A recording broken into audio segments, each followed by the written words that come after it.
Hi everyone, welcome back to our channel. இன்னைக்கு Cook with Comali Season 4ல Shivangi செஞ்ச மிரப்பக்காய பன்னீர் recipe எப்படி செய்யறதுன்னு சொல்லி பார்க்கலாம்.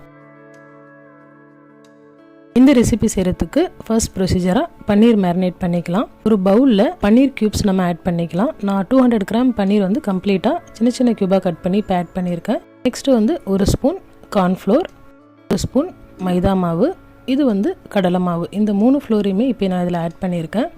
நெக்ஸ்ட்டு வந்து கொஞ்சமாக சால்ட் ஆட் பண்ணிக்கிறேன் அண்ட் ஒரு ஸ்பூன் மிளகாய்த்தூள் அண்ட் கொஞ்சமாக இஞ்சி பூண்டு பேஸ்ட் ஆட் பண்ணிக்கலாம். இப்போ வந்து இந்த பன்னீர் வந்து நம்ம இதில் நல்லா மிக்ஸ் பண்ணிக்கலாம். ஆரம்பத்திலே தண்ணி ஊற்றாமல் ஃபஸ்ட்டு ஒரு மிக்ஸ் கொடுத்துட்டு அதுக்கப்புறமா நம்ம கொஞ்சம் கொஞ்சமாக தண்ணி ஆட் பண்ணி மிக்ஸ் பண்ணிக்கலாம். அதிகமாக தண்ணி ஆட் பண்ணிடக்கூடாது, இது வந்து நல்லா மேரினேட் ஆகாது. ஸோ கொஞ்சம் கொஞ்சமாக நம்ம தெளித்து இதில் ஆட் பண்ணிக்கலாம். இப்போ இது வந்து நல்லா மிக்ஸ் ஆகிடுச்சு. ஒரு 10 மினிட்ஸ்க்கு இது வந்து மேரினேட் ஆகட்டும்.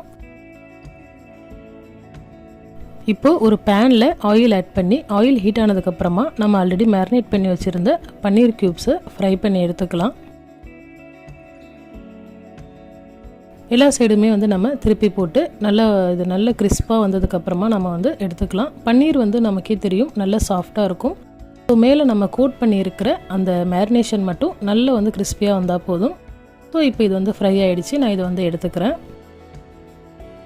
இதே மாதிரி ஒரு பேட்சாக போட்டு இருக்கிற எல்லா பன்னீர் கியூப்ஸையுமே வந்து நான் ஃப்ரை பண்ணி எடுத்துக்கிறேன்.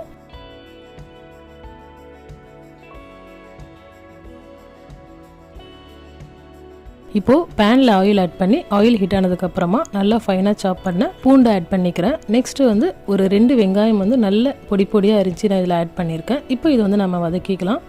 இது லைட்டாக வதங்கினதுக்கப்புறமா ஒரு பெரிய பச்சை மிளகாய் வந்து சின்ன சின்னதாக வந்து கட் பண்ணி ஆட் பண்ணியிருக்கேன். நெக்ஸ்ட்டு வந்து கொஞ்சமாக இஞ்சி பூண்டு பேஸ்ட்.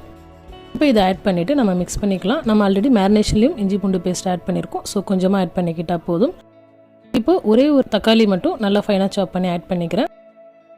நெக்ஸ்ட் இந்த ரெசிபிக்கு தேவையான சால்ட் அண்டு ஒரு ஸ்பூன் மிளகாய்த்தூள், ஒரு ஸ்பூன் மிளகுத்தூள், இது ரெண்டுமே ஆட் பண்ணிவிட்டு இதை வந்து நம்ம நல்லா மிக்ஸ் பண்ணிக்கலாம். இது வந்து நல்லா மிக்ஸ் பண்ணி விட்டுட்டு இதை க்ளோஸ் பண்ணி நம்ம கொஞ்ச நேரம், அதாவது ஆயில் செப்பரேட் ஆகி வர வரைக்கும் இதை வந்து குக் பண்ணிக்கலாம். ஸோ இப்போ ஆயில் வந்து செப்பரேட் ஆகி வந்துடுச்சு. இப்போ வந்து நம்ம இதில் ஆல்ரெடி ஃப்ரை பண்ணி வச்சுருக்கிற பன்னீர் பீசஸை ஆட் பண்ணிக்கலாம். நெக்ஸ்ட்டு கொஞ்சமாக கருவேப்பிலை அண்டு கொஞ்சமாக கொத்தமல்லி இலை இதை ஆட் பண்ணி நல்லா வந்து மிக்ஸ் பண்ணிக்கலாம். இதை வந்து நல்லா மிக்ஸ் பண்ணி விட்டுட்டா இந்த ரெசிபி வந்து சூப்பராக ரெடி ஆகிடும். அவ்வளோதான், ரொம்ப குயிக்காக, ஈஸியாக அண்ட் ரொம்ப சிம்பிளாக மிரப்பக்காய பன்னீர் ரெசிபி வந்து செஞ்சாச்சு. இந்த வீடியோ பிடிச்சிருந்தா லைக் பண்ணுங்கள், உங்களோட ஃப்ரெண்ட்ஸ் அண்ட் ஃபேமிலிக்கு மறக்காமல் ஷேர் பண்ணுங்கள்.